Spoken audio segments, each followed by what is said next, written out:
So I'm hoping that maybe one of the Opal researchers, this will just pop up in their feed and they'll get an idea of how to finally crack how to make perfect opals, because there's been a lot of research and experiments on this over the decades. And I just noticed this water bottle here. So if you look here, you've got these perfect spheres. So you've got the little spheres here that are the blue color, and the larger spheres, which are the red color.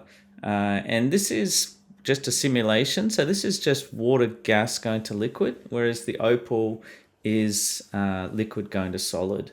And doing the same thing, just getting larger and larger concentric spheres.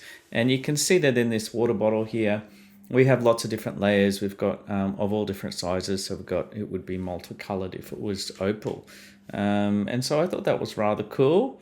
And maybe one of the secrets to cracking how to make the perfect opal, maybe it is some sort of concentric I don't know, gradients in temperature and precipitation that forms in this water bottle, because there's curvature and differences in heat, etc.